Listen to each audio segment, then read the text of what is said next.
software မှာဒီ part ရေးဆွဲနည်းကိုမျှဝေပေးသွားမှာဖြစ်ပါတယ်ကျွန်တော်ဒီဗီဒီယိုကတော့ခုမှစတင်လေ့လာနေသူတွေအတွက်ကိုချီရွယ်ပြီးမျှဝေပေးတဲ့ဗီဒီယိုဖြစ်ပါတယ်။ဒီလို front plane မှာကျွန်တော်တို့ sketch ဝင်လိုက်မှာပေါ့နော်။ဒီ circle လုံးဆွဲမယ်။ circle ရဲ့ diameter ကို40 mm သတ်မှတ်ပေးလိုက်မယ်။40 mm ပေါ့နော်။ပြီးရင် sketch line နဲ့ကျွန်တော်တို့လိုချင်တဲ့ sketch profile ကိုဆွဲဖို့အတွက် center line တစ်ချောင်းဆွဲလိုက်မယ်။ center line တစ်ချောင်းဆွဲပြီးသွားရင်တော့ကျွန်တော်တို့လိုချင်တဲ့ sketch profile ကို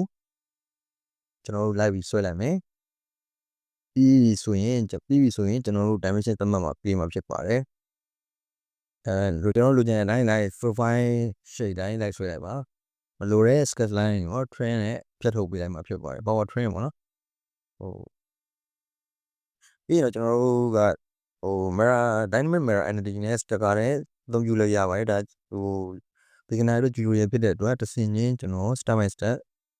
အသေးစိတ်ရှင်းပြနေတာဖြစ်ပါတယ်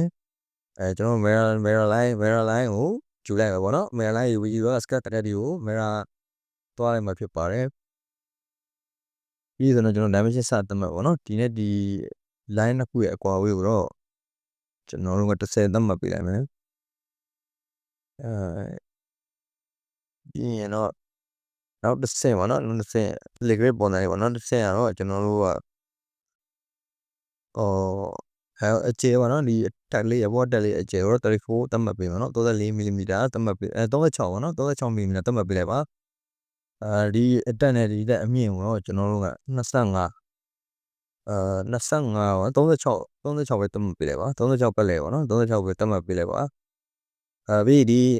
ခြေဆုံးအကျယ်ပွားဝေးရမနော်ခြေဆုံးအကျယ်ပွားဝေးကိုတော့100သတ်မှတ်ပေးလိုက်မှာဖြစ်ပါတယ်ဒီ low sketch line ကိုကျွန်တော် train နဲ့ဖြတ်လိုက်မယ်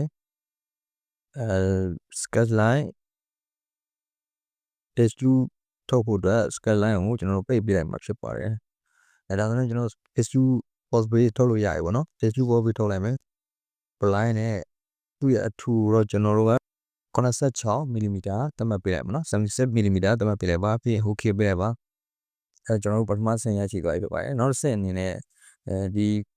flat face ရဲ့ second flat face ပေါ့နော်နောက်က face ကိုကျွန်တော်တို့ sketch ဝင်လိုက်မယ်ပြီးသွားဆိုရင်ကျွန်တော်တို့လိုချင်တဲ့ sketch profile ကိုကျွန်တော်တို့အရင်ဆုံးဆွဲလိုက်မှာနော်ဆွဲလိုက်မယ် DV line ဒီ sound line ကြောင်းဆွဲလိုက်မယ်ပြီးရင်ဒီဘက် attack တစ်ခုဆွဲမယ် center line တစ်ကြောင်းဆွဲမယ်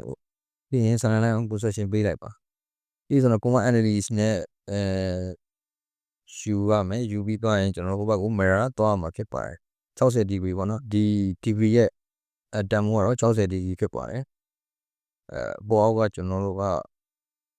88ပေါ့နော်88ထားပေးလိုက်မှာဖြစ်ပါတယ်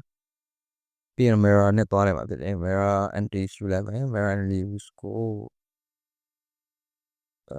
မယူရင်ကျွန်တော် compass သုံးမှာဖြစ်ပါတယ် command D နဲ့ဒီ sketch line တွေကိုအရင်ဆုံး reference ယူလိုက်မှာဖြစ်ပါတယ် reference ယူပြီးမှကျွန်တော်တို့ mirror analysis နဲ့ဟိုဘက်ကိုကူးမှာဖြစ်ပါတယ်ကျွန်တော်သွားရင်လည်း mirror သွားရင်လည်း analysis ကိုရွေးလိုက်ပါပြီးရင်တော့ mirror အပေါက်မှာတော့ကျွန်တော် center line ကိုဆက်လက်ပေးလိုက်ပါဒါဆိုရင်ကျွန်တော် mirror တက်ရှိသွားပြီဖြစ်ပါတယ်တက်ရှိသွားရင်ကျွန်တော်တို့ H2 နဲ့ H2 ball base နဲ့ကျွန်တော်တို့ကအထူကို21လောက်ထားပေးလိုက်ပါတော့21ရင်တော့ okay ပေးလိုက်မယ်နောက်ဆင်းနေကျွန်တော်အရင်ဆုံး top face မှာ sketch ဝင်လိုက်ပါတော့top face မှာ sketch ဝင်ပြီးတော့ရင်တော့ slot တစ်ခုဆွဲလိုက်ပါ straight slot တစ်ခုဆွဲလိုက်ပါဖြစ်ပါတယ်ဒီ slot ရဲ့ base line နဲ့ကျွန်တော်တို့ဒီအစွန်နဲ့ကို collinear ပေးလိုက်ပါတစ်ထပ်ထဲကြောင်းပေါ့နော် collinear relation ပေးရမှာဖြစ်ပါတယ်ပြီးရင်ကျွန်တော်တို့ကဒီ center နဲ့ radius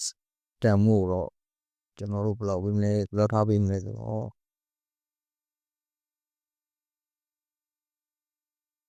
35ထားပေးရမှာဖြစ်ပါတယ်ပြီးဒီအစွန်လမ်းကိုကျွန်တော် commas entity ယူတော့ command G သွားရင် train နဲ့ဖြတ်မယ် train နဲ့ဖြတ်ပြီးသွားရင်တော့train နဲ့ဖြတ်ပြီးသွားပြီဆိုရင်ကျွန်တော်ကဒီ line 3 line ကိုကျွန်တော် symmetric လုပ်ပေးလိုက်မှာဖြစ်တယ်နော်ပြီးရင်တော့ကျွန်တော်တို့ကဒီ V ရဲ့တန်ဖိုးကိုသတ်မှတ်ပေးရမှာဖြစ်ပါတယ်ဒီတန်ဖိုးကတော့35ပေါ့နော်35သတ်မှတ်ပေးရပါ radius တန်ဖိုးပေါ့ radius တန်ဖိုးပေါ့နော် radius တန်ဖိုးမသတ်မှတ်ခင်မှာတော့ဒီ radius ကကျွန်တော်တို့ရွေ့နေရပါတော့ရွှေ့နေရဖြစ်တဲ့အတွက်သူ့ဟိုကျွန်တော်တို့က relation ခန်းပေးရမှာဖြစ်ပါတယ် relation ခန်းပေးရမှာဖြစ်တဲ့အတွက်တန်းညံလုပ်ပြီးလိုက်ရနော်ဒီလိုဒီ line တစ်ခုကိုကျွန်တော်တို့ select မလုပ်ချင်ဘူးဆိုရင်ကျွန်တော် point အောင်ထောက်လိုက် point အောင်ထောက်ပြီးရင်တန်းညံပေးလိုက်လို့ရပါတယ် line နဲ့21ပေါ့နော်21အထူအောက်ကိုကျွန်တော်တို့ထုတ်လိုက်မှာဖြစ်ပါတယ်ပြီးတော့အဲ့ top face မှာပဲကျွန်တော်တို့ sketch ဝင်လိုက်မယ် sketch ဝင်ပြီး circle တစ်လုံးနဲ့အပေါက်ပေါက်ပြီးမှာဖြစ်ပါတယ်ဒီတန်းညံကိုကျွန်တော်ဆက်လက်လိုက်တာတော့ဒီအပေါက်ရဲ့ center mark ကိုရှာတာဖြစ်ပါတယ် center mark ကိုရှာပြီးသွားရင်တော့ issue cut နဲ့ up to next နဲ့သွားရအောင်နော် up to next ကိုနှိပ်လိုက်ပါပြီးတော့ okay ပေးလိုက်ပါဒါဆိုတော့ကျွန်တော်တို့လိုချင်တဲ့အပေါက်ကိုရရှိသွားပြီဖြစ်ပါတယ်ကျွန်တော်ဒီရရှိသွားပြီးတဲ့နောက်မှာဒီကျန်နေတာကကျွန်တော်down round ပေါ့နော် down round ကိုကျွန်တော်တို့က brown ပေးရမှာဖြစ်ပါတယ်အဲ့တော့ကျွန်တော်တို့ fillet ကိုသွားမှာနော် fillet လုပ်ပေးရမှာပေါ့နော် fillet တန်ဖိုးကိုကျွန်တော်18ထားပေးလိုက်မယ်18ထားပြီးတော့ကျွန်တော်အစွန်းနှစ်ခုကို brown ပေးရမှာဖြစ်ပါတယ်ဒီ okay ပေးလိုက်ပါဆိုတော့ကျွန်တော်တို့လိုချင်တဲ့ပတ်ကိုရရှိသွားပြီဖြစ်ပါတယ် model exercise ကတော့ဒီလောက်ပါပဲခင်ဗျာ